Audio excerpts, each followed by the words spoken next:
Bonjour à toutes et à tous. Nous avons le plaisir d'accueillir Son Excellence, Monsieur Bassirou Diomaye Faye, président de la République du Sénégal. Vous êtes devenu à 44 ans le plus jeune président de la République du pays, le premier opposant aussi élu dès le premier tour. Ancien inspecteur des finances, vous incarnez avec votre formation une profonde volonté de rupture, à la fois en termes de gouvernance, mais aussi dans votre vision du développement, les relations avec les partenaires internationaux, avec en toile de fond la défense de la souveraineté du Sénégal, quels que soient les domaines, qu'il s'agisse de sécurité alimentaire, de sécurité tout court, de numérique, on va en parler.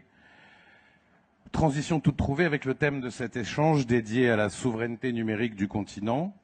et cette question un tantinet manichéenne, mirage ou révolution en marche, de la nécessaire maîtrise des infrastructures numériques à la réduction de la dépendance vis-à-vis des acteurs étrangers, en passant par la réforme à mener pour faire du numérique un véritable levier de transformation structurelle pour nos pays. Nous allons revenir sur les choix stratégiques du Sénégal et les conditions d'une émergence d'une véritable souveraineté numérique africaine, continentale, donc durable. Monsieur le Président, on va d'abord parler de vision politique et justement, en quoi consiste votre vision de la souveraineté numérique du Sénégal et comment la conciliez-vous avec l'ouverture nécessaire, indispensable, c'est selon, avec les opérateurs étrangers? Permettez-moi de remercier le président Ouattara pour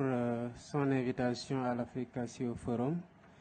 et Jeune Afrique ainsi que AFC pour avoir organisé cette rencontre d'une grande importance pour les décideurs que nous sommes et pour les investisseurs. La souveraineté, la vision que nous en avons, c'est une vision stratégique prioritaire au Sénégal dans la mesure où nous considérons que c'est une révolution que nous ne pouvons pas rater après les autres révolutions qui se sont passées quasiment sans nous, je veux dire sans l'Afrique. Sous ce rapport, notre vision s'articule autour de 3 axes que sont la maîtrise des infrastructures,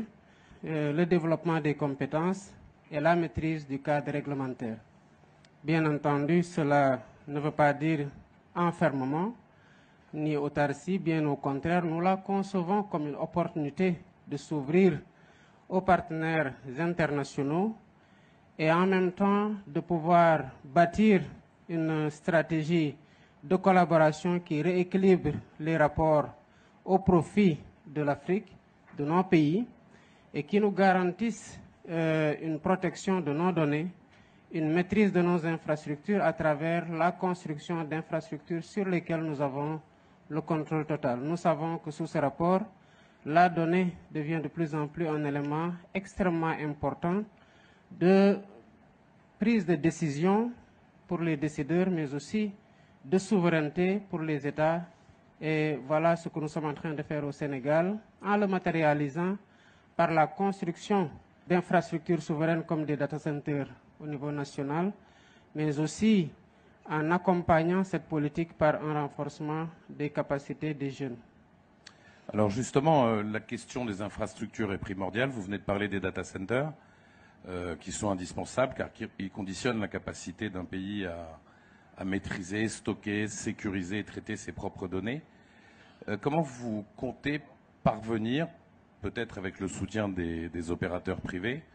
à financer et construire ces outils stratégiques sans dépendre d'acteurs extérieurs? Ça demande beaucoup d'investissements que les États ne peuvent pas, pour des pays comme ceux qui sont de la trempe de notre pays, le Sénégal et même les pays africains au-delà d'ailleurs, simplement couvrir par un investissement public. Il faut à la fois un investissement massif, tant sur le plan des investissements publics que des investissements privés. Le New Deal technologique que nous avons conçu au Sénégal, nous l'avons évalué à 1,7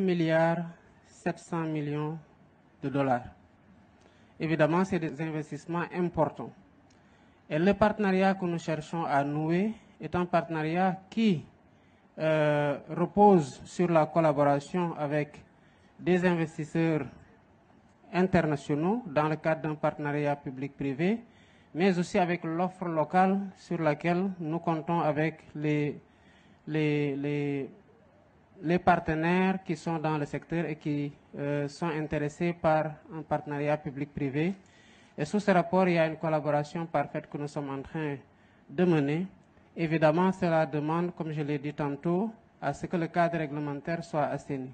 pour faire en sorte que cette collaboration-là ne se fasse pas au détriment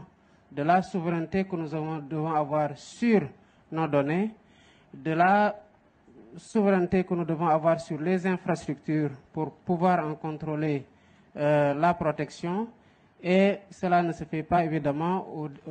au détriment d'un déséquilibre que nous devons avoir à travers un contrôle sur ces infrastructures-là, mais en même temps à travers une appropriation de ces infrastructures pour qu'on puisse véritablement les exploiter à notre profit et que les données